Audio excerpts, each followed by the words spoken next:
Hello दोस्तों, नमस्कार। स्वागत है आपका अपने YouTube channel sound CTET academy में।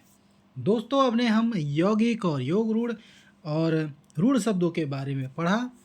दोस्तों, अगले पॉइंट पे चलिए शुरू करते हैं और आपको हिंदी के चप्पा चप्पा से हम जो है रूबरू करवाएंगे। तो दोस्तों, आप हमारे यूट्यूब चैनल को सब्सक्राइब जरूर करिए और वीडियो पसंद आए तो लाइक जरूर करिए। चलिए दोस्तों, शुरू करते हैं। प्रयोग के आधार पर प्रयोग अथवा रूप परिवर्तन के आधार पर हिंदी में शब्दों के दो भेद किए जाते हैं। हमेशा ध्यान रखिए।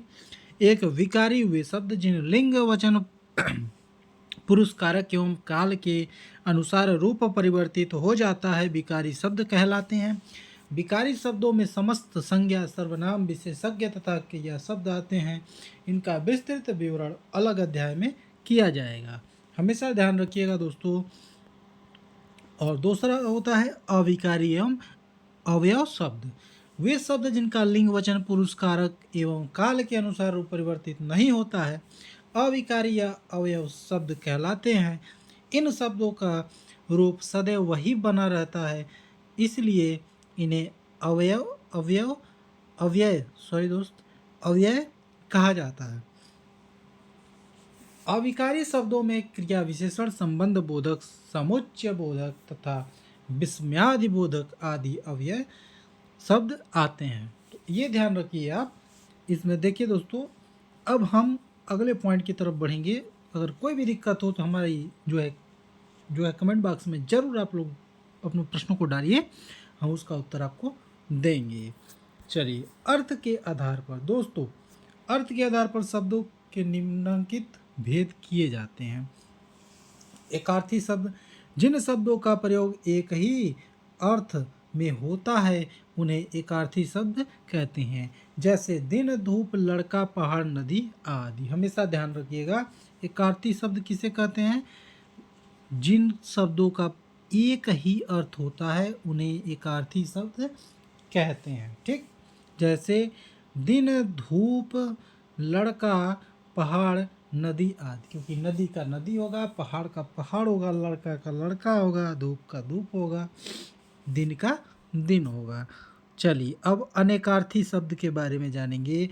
जिन शब्दों के अर्थ में एक से अधिक होता है उन्हें अनेकार्थी शब्द कहते हैं। इसका प्रयोग अलग अर्थ में प्रसंगानुसार किया जाता है, जैसे अज, अमृत, कर, सारंग, हरि आदि। अनेकार्थी शब्द, जिन शब्दों के अर्थ एक से अधिक होते हैं उन्हें अनेकार्थी शब्द कहते हैं। इसका प्रयोग अलग अलग अर्थ में प्रसंगानुसार किया जाता है, जैसे अज, अमृत, कर, सारंग, हरि आदि। चलिए, अब देखते हैं पर्यायवाची शब्द। पर्यायवाची शब्द का मतलब वे शब्द जिनका अर्थ समान होता है, अर्थात किसी शब्द में समान अर्थ की प्रतीति कराने वाले अथवा अर्थ की दृष्टि से लगभग समानता रखने वाले शब्द पर्यायवाची कहलाते हैं। जैसे अमृत, पीयूष, सुधा, अमीय अमीय और सोम आदि शब्द अमृत के समानार्थी हैं। जैसे जो है अमृत को हम अमीय भी बोल सकते हैं, सोम भी बोल सकते हैं। ठीक, अतः यह शब्द अमृत का पर्यायवाची शब्द है। ठीक है दोस्तों, आपको समझ में आ गया पर्यायवाची शब्द किसे कहते हैं। अब चलिए विलोम शब्द के बारे में समझ लेते हैं। विलोम शब्द किसे कहते हैं? विलोम शब्द जो है किसे कहते हैं? विलोम शब्द एक दूसरे से विपरीत अर्थ देने वाले विलोम कहलाते हैं। जैसे दिन का रात हो गया, माता का पिता हो गया, भाई का बहन हो गया, दादा का दादी हो गया, चाचा का चाची हो गया। ऐसे जो होते हैं उसे हम विलोम शब्द कहते हैं। ठीक, चलिए अब जो है सम उच्चारित शब्द या युग्म शब्द ऐसे शब्द जिनका उच्चारण समान सा प्रतीत होता है किंतु अर्थ पूर्णतः भिन्न होता है, उन्हें समानार्थी प्रतीत होने वाले भिन्नार्थक शब्द अथवा युग्म शब्द कहते हैं। जैसे आदि और आदि। ठीक, आदि और आदि, इसमें छोटी की मात्रा और बड़ी की मात्रा का अंतर है। आप लोग देखिए, मगर ये युग्म शब्द ही होते हैं, ठीक, जो भिन्नार्थक शब्द हैं। आदि का अर्थ जो है प्रारंभ है, किंतु आदि का अर्थ आदत होने अथवा लत लगने से होना होता है।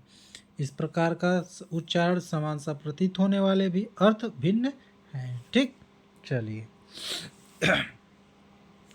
अब शब्द समूह के लिए एक शब्द, जब किसी वाक्य, वाक्यांश या समूह का तात्पर्य एक शब्द द्वारा अभिव्यक्त किया जाता है अथवा एक शब्द से उस वाक्यांश के अर्थ निहित हो, उसे शब्द समूह के लिए एक शब्द कहते हैं। जैसे जाना, जहाँ जाना संभव न हो, अगम्य, ठीक, अगम्य, जो अपनी बात से टले नहीं, अटल, ठीक। और दोस्तों, अब समानार्थक प्रतीत होने वाला जो भिन्नार्थक शब्द है, ऐसे ऐसे शब्द जो प्रथम दृष्टया रचना की दृष्टि से प्रतीत होते हैं एवं अर्थ की दृष्टि से भी बहुत समीप होते हैं, किंतु उनके अर्थ में बहुत सूक्ष्म अंतर होता है तथा अलग संदर्भ में ही जिनका प्रयोग संभव है। जैसे अस्त्र, फेंक कर वार किए जाने वाले हथियार, जैसे तीर, भाला और आदि, ये क्या होता है? अस्त्र होता है। और शस्त्र जो होता है, जिन हथियारों का प्रयोग हाथ में रहकर किया जाता है। अस्त्र का मतलब जिन हथियारों को हम फेंक कर मार सकते हैं, उन्हें क्या कहते हैं? उसको अस्त्र कहते हैं। शस्त्र उसे जिन्हें हाथों में रखकर हम उसका प्रयोग करते हैं, उसे शस्त्र कहते हैं, जैसे तलवार, लाठी, चाकू आदि, ठीक है दोस्तों। चलिए, अब समूहवाची शब्द के बारे में हम जानते हैं। ऐसे शब्द जो एक समूह का प्रतिनिधित्व करते हैं अथवा सामूहिक वस्तुओं का अर्थ प्रकट करके उन्हें समूहवाची शब्द कहते हैं, ठीक।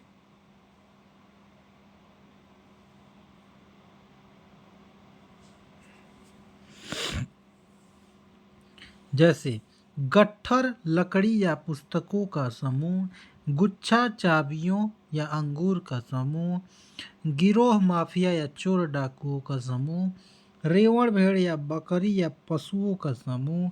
इसी प्रकार झुंड, टुकड़ी, पंक्ति, माला आदि शब्द हैं जो समूहवाची का जो है प्रतिनिधित्व करते हैं, ऐसे शब्द, ठीक। चलिए, अब हम देखते हैं ध्वन्यार्थक शब्द। ऐसे शब्द जिनका अर्थ ध्वनि पर आधारित हो, जैसे ध्वन्यार्थक शब्द कहते हैं। इनको निम्नांकित उपभेदों में बांट सकते हैं। चलिए, पशुओं की बोलियां: दहाड़ना, कौन? शेर। भौंकना, कुत्ता। हिनहिनाना, घोड़ा। चिघाड़ना, हाथी। मिमियाना, भेड़ और बकरी। रंभाना, गाय। फुफकारना, सांप। टर्राना, मेढक। गुर्राना, चीता एवं म्याऊ, बिल्ली आदि। ऐसे शब्दों को हम ऐसे जान सकते हैं, ठीक। चलिए, पक्षियों की बोलियां: चहचहाना, चिड़िया। पीऊ पीऊ, पपीहा। काँव काँव, कौआ। गुटरगू, कबूतर। कुकड़ुकू, मुर्गा। कुकुहाना, कोयल, ठीक है। कुकुहाना जो है वो कोयल हो जाएगी। चलिए, और जड़ पदार्थों की ध्वनियाँ, ठीक है। कड़कड़ाना, बिजली। खटखटाना, दरवाज़ा। छुक छुक, रेलगाड़ी। गरजना, बादल। खनखनाना, सिक्के, ठीक। अब दोस्तों देखिए, अभ्यास प्रश्न आ गई है, तो अभ्यास प्रश्न को हम भी देख लेंगे। निम्नलिखित में से तत्सम शब्द कौन सा है? मैंने आपको क्या बताया? तत्सम और तद्भव। तत्सम शब्द क्या होता है? तत्सम शब्द वो होता है जिसको हम संस्कृत से संस्कृत में ही प्रयोग करते हैं, और तद्भव का मतलब जिसे हम संस्कृत से अपनी भाषा में या उसका बदलाव करके प्रयोग करते हैं, उसे हम क्या कहते हैं? तद्भव शब्द कहते हैं। इसमें से देखिए आंसर क्या हो जाएगा आपका, बताइए। चलिए, आंसर बताइए, तत्सम शब्द कौन सा है? तो इसमें अश्रु हो जाएगा, ठीक। अब निम्नांकित में से तद्भव शब्द कौन सा है? अब आप इसमें से बताइए। देखिए, एक छतरी है, कृष्ण है, गृह है कि गांठ है। क्षत्रिय क्षत्रिय, कृष्ण कृष्ण, गृह गृह का क्या होता है? घर होता है। क्या होता है? घर होता है। ये हो गया आपका आंसर। अब देखिए,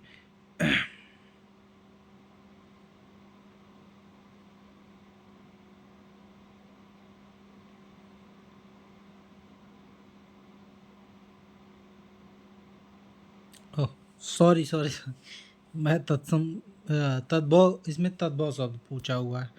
ठीक दोस्तों, तद्भव शब्द आप बताइए इसमें से कौन सा है?